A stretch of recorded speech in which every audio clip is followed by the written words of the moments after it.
I play a guy who he works for the MTA. He had moved up the line, but he got in a bit of trouble, and they put him back on the dispatch desk. And he's basically a guy who watches the trains electronically and out of the dispatcher's office, and just a guy who grew up in the trains, worked his way up from flagman to motorman to track maintenance and on up the line.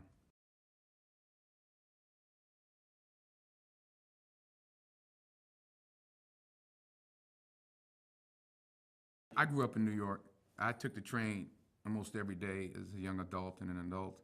I took the 2 train from 241st Street and White Plains Road. I knew every stop, 221st, 241st, 238th, 225th, whatever, whatever the rest of them were. But I said to myself, whenever I got $2 to rub together, I was going to never take the train again because I had to take it. And I used to hate having to take it. I almost got robbed on the train. I did everything on the train. And now for the last 4 months, not only have I been in the train, I've been in between stations, which was kind of interesting and fascinating. You know, I'd actually been between stations as a child, but you didn't hear me say that. But you're a kid, you get on the trains, you ride between cars, you sneak down the side. You never went too far, but so it was interesting after all these years, 30 years later, whatever it is, to be on the subway. I mean, I've been in the subway the last 4 months.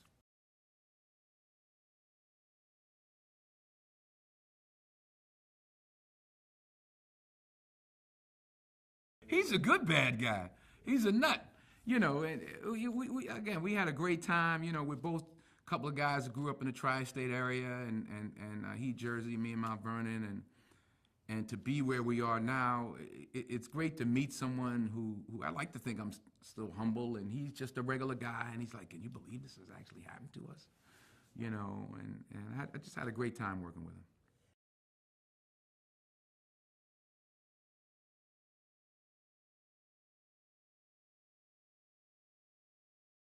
I loved working with Tony.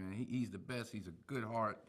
Obviously, his brother said he's the most technically advanced of any filmmaker. Ridley said that's out there. I mean, he knows all the tricks. He knows every shot. He knows. So I learn a lot from him as a budding filmmaker. I like watching how he puts things together, and he's a decent man, and he works harder than anybody. And so whenever he calls, I come running.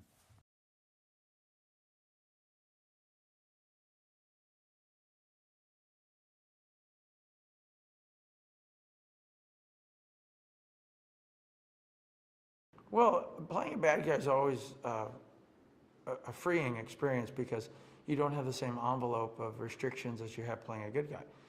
Good guys restrain themselves. They kind of have their moral fiber cut out for them in varying degrees. And a bad guy, you can create your own moral fiber, and it's usually got a wide envelope of behavior. So I can be as wild as I want, or as calm as I want, or as nutty, or charming, or whatever I want to be. So, I let myself free within a designated area to play a role like that. And in this case, I did that as well.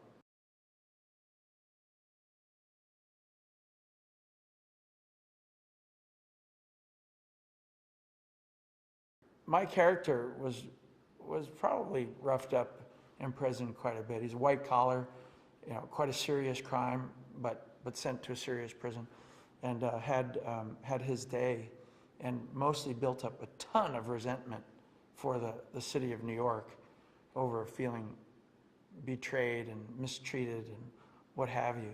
So I decided that my guy was calculated to some degree, but a stimulus response type of guy as well, meaning you could push his buttons, you could just say the wrong name, the wrong word, and he's off on a tangent, getting pissed off and angry at the world. So, this is the range I designed this character in.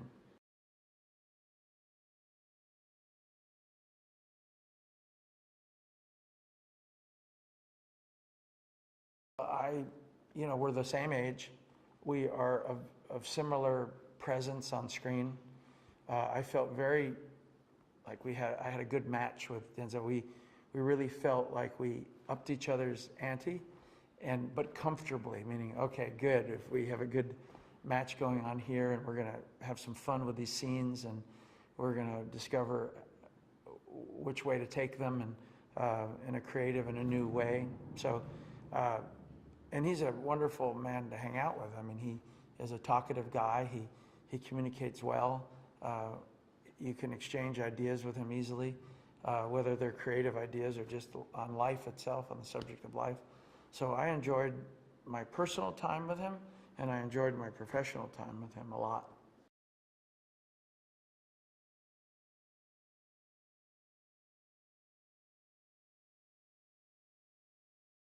Tony Scott knows how to make a great, entertaining picture. So I think it's contemporary. I think it's fast-paced. It's different than anything you've seen before, yet enough of what you like with a twist on it. So I think it's important to have movies like that audiences can really get a break from other realities and just get taken by the picture they're watching.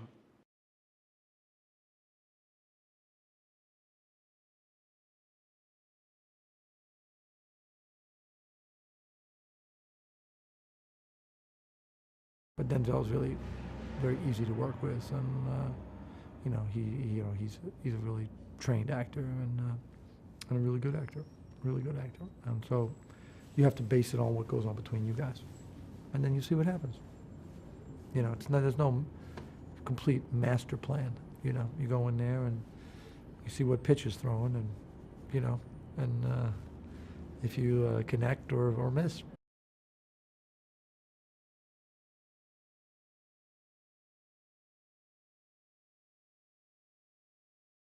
It really makes your performance, because you are responding to someone. And if you had no one to respond to, or just someone reading it, everything would be different. So he's been very good and very, very full and very generous.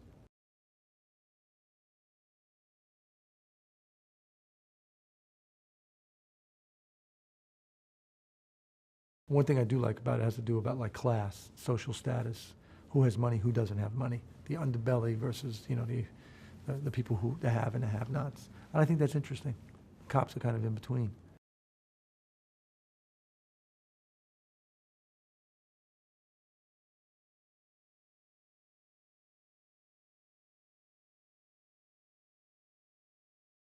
I hung out with a guy named Anthony, who's an ex-motorman, and just wanted to get into his head, hear his attitude, his personality, to hear about his job, and I also took a track class and did some reading and my own experience of riding on the trains.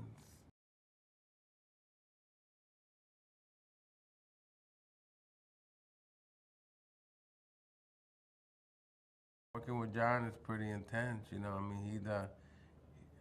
his character writer's pretty intense dude, and he's out there, and from working with John every day, he delivers it. He really does.